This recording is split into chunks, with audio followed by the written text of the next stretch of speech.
Shabbat Shalom. Shabbat Shalom. So I don't want to alarm anyone, but Purim is just around the corner. We've got about a month to go. That's what happens when Tu B'Shvat comes along, and there's a lot to do to get ready. Hopefully you are participating in our Mishloach Manot program to give gifts to friends. Hopefully you're also preparing for Matanot LeEvyonim to give gifts to the poor on that day.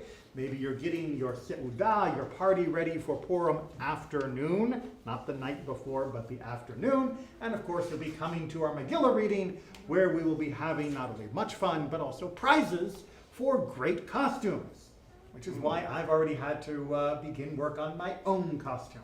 Now, I'm not in the running for prizes. That would not be fair. But I do take my costuming seriously.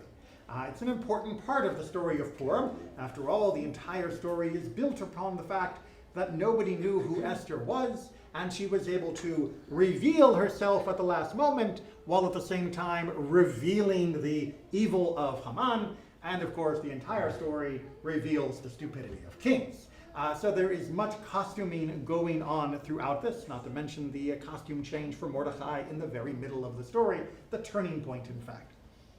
But costumes, when you take them seriously, can get a little tricky, because you want to get things right. Now, if you're doing a fantasy costume, who's to say what's right or not? What do wizards actually wear? But if you were going to do a biblical costume, imagine you wanted to wear what Abraham wore, or maybe you wish to dress as Moses. Well, you have more courage than I do. That is to say, to dress in a biblically accurate way from any of our ancestors during that time period, from Abraham all the way through the rest of Tanakh, takes a lot of guts. To put it in perspective, when I was young and dating a Highland dancer, I would go with her to the Highland Games, and yes, their family had spare kilts, and I would wear the kilt, but I did not wear it according to regulation. Because, well, the modern world has developed something that much of antiquity lacked, called underwear. And I'm a big fan.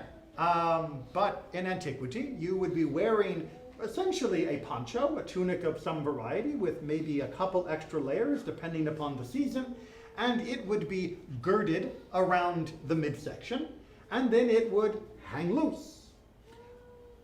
Who could imagine there might be a problem with this in our modern sensibilities? They didn't think it was a problem generally. You'd just be out in the field and you'd be, down there with the weeds, and the various parts of your robe would be flapping in the wind, and you would be au naturel, as we would say in the modern world. It happened. It wasn't considered to be a huge shame. There were certain people you weren't supposed to be looking at within your family tree, but in general, this happened. This is why even in the rabbinic period and later, people used to go to community baths where they would bathe and sit and be in that schwitzy kind of way without any sense of shame. Except we see in a small section, almost as an afterthought, in this week's Torah portion of Yitro, where we get to the very end of the Ten Commandments. The great majesty of the theophany of us hearing God's voice comes to its conclusion, and we get one more set of instructions: build an altar, don't use hewn rocks, and whatever you do, don't use stairs. Wait, we're not allowed to go upstairs to the altar?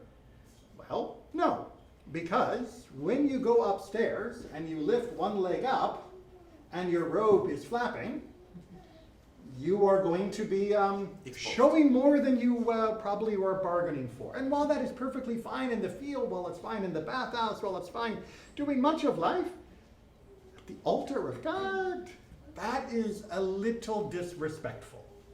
And so the solution, since underwear had not been invented yet, was to make a ramp, so that as you go up the ramp, your legs can remain in a more dignified posture and allow you to maintain your dignity, as well as the dignity of the moment and showing respect to that moment. It is one of these small little things where if you blink, you miss it in the Torah, and if you miss it, then you miss its import. That yes, when we are engaged in sacred activities, we raise the bar. Not to say that there's anything wrong about the human body under other circumstances, not to say that it's something that is innately disgraceful, but we do ask that we rise to a higher level on a ramp when we are approaching God, and that we prepare ourselves in a more dignified fashion.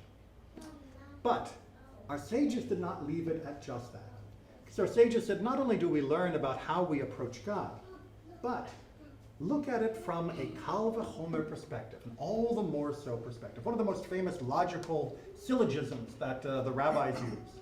They say, if you are trying to show respect on stones as you are striding up them, all the more so you must show respect to one another, to each other as humans. From how we are walking up stones, the rabbis learned how we should walk with one another. Not about questions of nakedness, but questions of dignity and respect. When we approach one another, do we walk stridently and do we walk over someone else in a way that shows a lack of respect, a lack of acknowledgement that they too were made in the image of God? Or do we come to them in a way that is more gradual, more subtle, with less aggression, with less hostility, and with more humanity?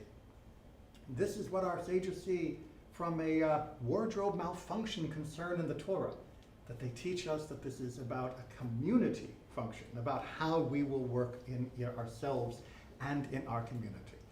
So, as you probably already are in mind of, looking around the room, I know from this crowd that you are all on the same page. Of course, when you are serving God, you will act in a more dignified and noble way. Treat each other in that way as well. And then we will see, indeed, that we can rise higher and higher without having to step on anyone or anything. Shabbat Shalom.